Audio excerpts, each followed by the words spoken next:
Good morning, students. Today we will read the 14th chapter, the future tense. पहले हमने present tense और past tense read किया था, तो आज हम फ्यूचर टेंस रीड करेंगे. फ्यूचर टेंस भी 4 टाइप्स के होते हैं: simple future tense, future continuous tense, future perfect tense और फ्यूचर परफेक्ट कंटिन्यूस टेंस. पर इस लेसन में हम ये 2 फ्यूचर टेंस पढ़ेंगे, सिंपल फ्यूचर टेंस और future continuous tense. Here we shall only study the first 2 tenses in detail. In detail में हम 2 future tense पढ़ेंगे. Simple future tense. Read the sentence given below. अब हमें ये sentence जो दे रखे हैं उन्हें read करना है. I shall work hard next year. अब I के साथ में हमने shall लगाया. verb की फर्स्ट फॉर्म में आ रही है वर्क और hard next year. He will wash the dishes later. अब ही सिंगुलर है, उसके साथ में विल आया है. He will wash the dishes later. We will come back next year. अब यहाँ प्लूरल है, वी, तो भी हमने यहाँ विल लगाया है. We will come back next week. The verb used in above sentences are the simple future tense. जो वर्ब यहाँ पर यूज हुई है वो सिंपल फ्यूचर टेंस बनाती है सेंटेंस में. ठीक है, तो फॉर्मेशन देखिए सिंपल फ्यूचर टेंस का. Subject plus will plus first root form of the verb plus object. Subject के साथ में विल, उसके साथ में वर्ब की फर्स्ट फॉर्म आती है और बाकी का object. Shall is use only with I और वी. शेल का यूज़ हम सिर्फ आई और वी के साथ में ही करते हैं. और will can be used with all subject. और विल सब सब्जेक्ट के साथ में यूज़ हो सकता है. नेक्स्ट पेज पे देखिए, usages of the simple future tense. Simple future tense का यूज़ हम कहाँ करते हैं? The simple future tense is use to express an action that will take place in time to come in the future time. Future time में जो चीज़ होने वाली है, जो काम होगा, उसके लिए हम फ्यूचर टेंस का यूज़ करते हैं. This tense is use to give information about the future event. ये जो टेंस होता है हमें किस बारे में बताता है कि फ्यूचर में क्या चीज़ होने वाली है, उसके बारे में हम सेंटेंस बनाते हैं. The students will play the match tomorrow. अब यहाँ पर देखिए, students will play the match tomorrow, कल खेलेंगे, तो प्ले के आगे विल लगा है. We shall grow up to become good human being. अब वी आया, वी के साथ में क्या लगता है? शैल. तो we shall grow up to become good human beings. Reena will not buy this expensive dress. अब यहाँ देखिए, वर्ब के आगे हमने नॉट लगाया. नॉट जब लगता है तो वर्ब के आगे लगता है और विल के पीछे, मतलब विल और जो हमारा वर्ब है उसके बीच में हम नॉट लगाते हैं. Reena will not by that expensive dress. आया समझ में आपको सिंपल फ्यूचर टेंस? अब पढ़ेंगे हम future continuous tense. Read the sentence given below carefully. He will be celebrating his birthday next Sunday. अब यहाँ पर फ्यूचर कंटिन्यूअस में क्या होगा? ही और विल के साथ में बी लगेगा. विल बी और वर्ब की जो फर्स्ट फॉर्म है उसके पीछे हम आईएनजी लगाएंगे क्योंकि कंटिन्यूअस है. Celebrating his birthday next Sunday. They will be going for a school picnic. Go का गोइंग हो गया और विल भी लग गया. I shall be doing my homework at 6 PM. मैं अपना होमवर्क करूँगा 6 PM पर. ये भी फ्यूचर टेंस है, इसलिए आई के साथ में शेल लगता है और आई और वी के साथ में इसलिए यहाँ पर शेल लगा है और बी लगा के वर्ब की फॉर्म में उसके पीछे आईएनजी लगा दिया. The verb used in the above sentence are in the future continuous tense. जो वर्ब यूज हुए हैं इन ऊपर सेंटेंस में वो कौन से हैं? फ्यूचर कंटिन्यूअस टेंस है. अब फ्यूचर कंटिन्यूअस टेंस का फॉर्मेशन देखिए कैसे बनता है. Formation of future continuous tense: subject plus will और शेल, विल या shall plus be plus first root form of the verb plus ING और ऑब्जेक्ट. जैसे सब्जेक्ट के साथ में विल या शेल लगाएंगे, फिर बी लगाएंगे, फिर वर्ब की जो फॉर्म आएगी उसके साथ में आईएनजी लगाएंगे और the story now. Usages of the future continuous tense. Future continuous tense का यूज कहाँ होता है? Talk about action which will be in progress at a time in the future. Future में जो काम हो रहा है, which will be in progress, जो प्रोग्रेस मतलब चल रहा है, काम फ्यूचर में होगा, वो काम चलेगा, उसके लिए हम फ्यूचर कंटिन्यूअस टेंस का यूज़ करते हैं. जैसे I shall be watching the cricket match at 5 PM tomorrow. कल वह 5 PM पे मैच देखेगा। आई के साथ में शैल लगा, शैल लगाए और बी लगाए और वॉच के साथ में ING। I suppose she will also be starting when we start. अब यहाँ पर आई सपोज मतलब मैं सोच रही हूँ कि फ्यूचर में ऐसा होगा कि she will also be starting when we start, जब हम स्टार्ट करेंगे तभी वह स्टार्ट करेगी।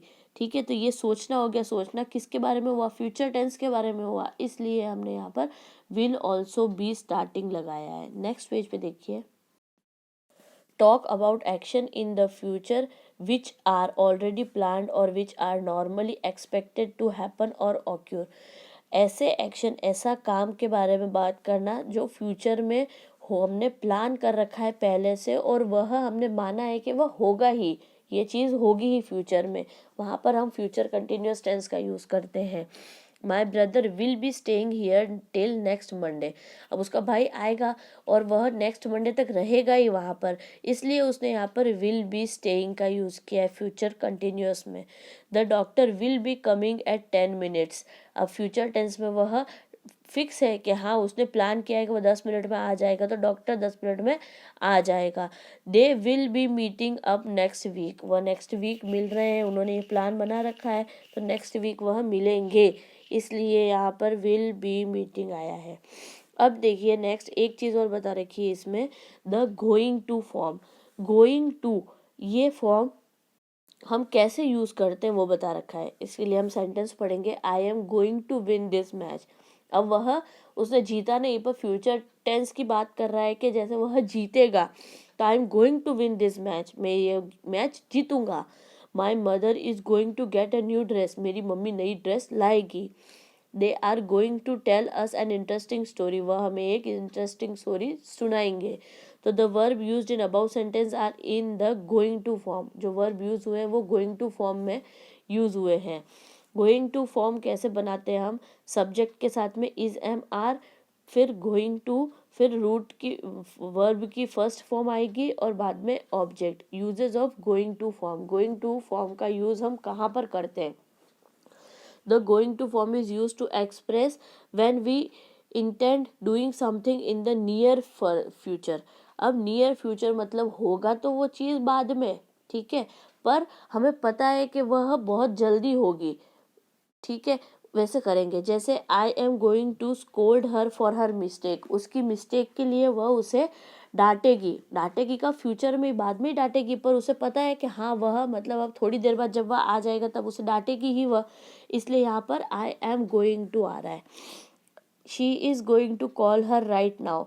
अब उसने उसे बुलाया नहीं है अभी तक, फ्यूचर में वह बुलाएगी, पर अभी वह बुलाएगी उसे, इसलिए पता है उसे कि हाँ अब कुछ ही देर बाद में होने वाले काम के लिए हम गोइंग टू का यूज़ करते हैं। When there are clear sign that something will happen very soon. हमें पता चल रहा है कि ये बहुत जल्दी होने वाला है, उसके लिए हम गोइंग टू का यूज़ करते हैं। It hasn't rain so far, there is going to be a drought. अब गोइंग टू पता है अपने को कि ये बहुत ज़्यादा बारिश नहीं हुई है। फिर look at that child running, he is going to win the competition. अब वो बच्चा दौड़ रहा है और पता चल रहा है कि हाँ वह एकदम जस्ट पास में है, उस कंपटीशन में जीतने के पास में है, इसलिए उसने बताया है कि वह बच्चा, देखो वो बच्चा दौड़ रहा है, अब वह कंपटीशन जीत जाएगा। तो यहाँ पर हम गोइंग टू का यूज़ करते हैं। अब नेक्स्ट हम करेंगे इसकी exercise 1। Complete the sentence using the simple future tense. Simple future tense को यूज़ करके हमें इन सेंटेंस को कंप्लीट करना है। If you hit the dog it will bite you.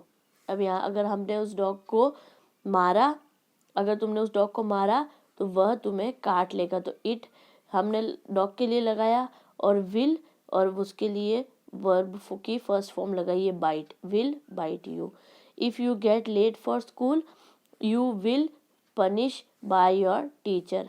अब तुम अगर लेट गए स्कूल तो यू विल पनिश, विल लगा और पनिश जो वर्ब की फर्स्ट फॉर्म है, और बाकी का बाय योर टीचर हमारी ऑब्जेक्ट है।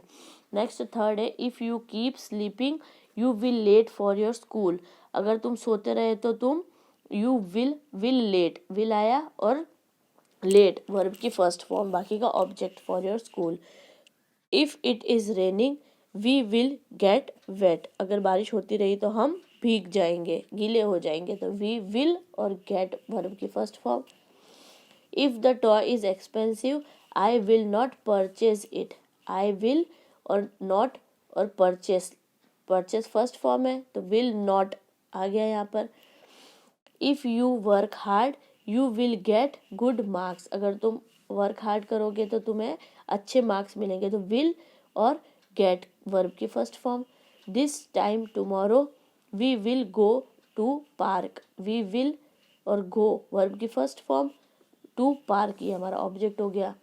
नेक्स्ट देखिए, if the walls are weak the building will fall down, will लगाया हमने और वर्ब की फर्स्ट फॉर्म फॉल लगाई, fall down. If that man steal he will go to jail, अगर वह चोरी करेगा, ठीक है, तो वह जेल जाएगा। इफ यू आर पंक्चुअल, अगर तुम पंक्चुअल हो यू विल गेट रिवॉर्ड, तुम्हें रिवॉर्ड मिलेगा। विल और गेट वर्ब की फर्स्ट फॉर्म, रिवॉर्ड, तुम्हें रिवॉर्ड मिलेगा। नेक्स्ट देखिए, नेक्स्ट एक्सरसाइज 2 है, use the correct tense form future simple और future continuous of the verb given in bracket, bracket में जो वर्ब दे रखे हैं उसके साथ में हमें फ्यूचर सिंपल या फ्यूचर कंटिन्यूस टेंस का यूज़ करके हमें ये फील करने हैं ब्लैंक। फर्स्ट वाला है, I dash open the door when the bell ring, जब बेल बजेगी तब मैं डोर ओपन करूँगा, तो ये कौन सा टेंस है हमें पता है, अभी बेल बजने ही वाली, तो लिखेंगे I shall be opening the door when the bell ring, जब बेल रिंग होगी तो I shall be opening the door. Raman will be doing as you tell him to do, Raman जैसा करेगा तुमने कहा है वैसा ही करेगा, तो विल बी और डू के साथ में आईएनजी लगाई हमने, डूइंग। फिर थर्ड देखिए, आई आ रहा है इसलिए हम क्या लगाएंगे, शैल, और शैल बी लगाएंगे, उसके बाद में क्या होगा, डू के साथ में ING. I shall be doing my homework when you come to my house, जब तुम मेरे घर आओगे तब मैं मेरा वर्क करता रहूँगा शायद, तो ये फ्यूचर टेंस की बात है कि जब आएगा तब करेगा वह, मतलब उस टाइम वह करता रहेगा work. The sky is dark I think it will rain, अब यहाँ पर स्काई डार्क हो रही है तो अब होने वाली है कि ऐसा लग रहा है कि बारिश होगी, तो आई थिंक यहाँ पर आई है उसको आप काट देना, यहाँ पर इट आएगा, इट विल रेन। फिर है फिफ्थ देखिए, आई के साथ में हम शेल लगाते हैं और ये हमारा किस में आ रहा है, सिंपल फ्यूचर में, तो I shall dance at his birthday party, मैं उसकी बर्थडे पार्टी में डांस करूँगी। सिक्स्थ है, they will be packing their luggage after coming back from office, office से आने के बाद वे अपना लगेज पैक करेंगे, फ्यूचर टेंस है इसलिए हमने लिखा है कि पैकिंग करेंगे वह, तो they will be packing their luggage. Seventh है, she will be living in their new house by next year, अगले साल से वह अपने नए घर में रहेगी, तो will be living. Don't come next week I shall be preparing for my examination, तुम नेक्स्ट वीक मत आना क्योंकि मैं शायद से मेरे एग्ज़ाम की तैयारी करती रहूँगी। आई शैल बी, आई के साथ में शैल लगाते हैं और बी प्रिपेयर के साथ में आईएनजी लगाएंगे, तो ई क्या होगा, हट जाएगा, PREPARING, प्रिपेयरिंग हो जाएगा ये। नाइन्थ है, my sister will be arriving late since it is raining, वह लेट आएगी क्योंकि यह बारिश हो रही है, तो विल बी और अराइविंग वही होगा, अराइव के पीछे ई है तो वो ई हट जाएगा और ING लग जाएगा। टेंथ है, I shall buy a new book if you give me 100 rupees, अगर तुम मुझे पैसे दोगे तो मैं एक नई बुक खरीद लूँगा, तो जब वो पैसे देने वाला है और वो खरीदने वाला है तो वो देगा तब खरीदेगा वह, इसलिए आई के साथ में शेल लगाया हमने और बाय का बाय फर्स्ट फॉर्म आ गई है। थर्ड एक्सरसाइज देखिए, given below are a few students who are discussing their future plan, ये कोई बच्चे हैं जो अपना फ्यूचर प्लान डिस्कस कर रहे हैं। Complete the sentence by using going to form future continuous tense और सिंपल फ्यूचर टेंस, हमें क्या करना है, गोइंग टू का यूज़ करना है और उसमें फ्यूचर कंटिन्यूअस टेंस या फिर सिंपल फ्यूचर टेंस। तो गोइंग टू का यूज करके हमें आगे वाली लाइंस उसकी कंप्लीट करनी है। फर्स्ट है डिम्पल और डैश दे रखा है, हमें यहाँ लिखना है बीच में टीच इन अ स्कूल। तो Dimple is going to teach in a school. Second है जॉन और पायलट। तो John is going to become a pilot. Pooja is going to manage a restaurant. Next है fourth, Baldev is going to become a police officer. Krishna is going to open a dairy shop. Rupam is going to host TV programs. Achal is going to become a doctor. Hari is going to direct films. Megha is going to become a dentist. Kanika is going to become a singer. Rajan is going to act in a movie. Neetu is going to become a computer engineer. यहाँ पर आप पूरा लिखना ये computer engineer. Pushpa is going to become a leader. Pooja is going to become an actress. Poonam is going to become an IAS officer. तो आज हमने first, second और थर्ड 3 एक्सरसाइज की है अपने इस चैप्टर की। आप लोग भी ये 3 एक्सरसाइज अपने 14th चैप्टर की आपकी बुक में कंप्लीट करना। नेक्स्ट वाला जो रिमेनिंग चैप्टर है हम नेक्स्ट वीडियो में करेंगे। Thank you.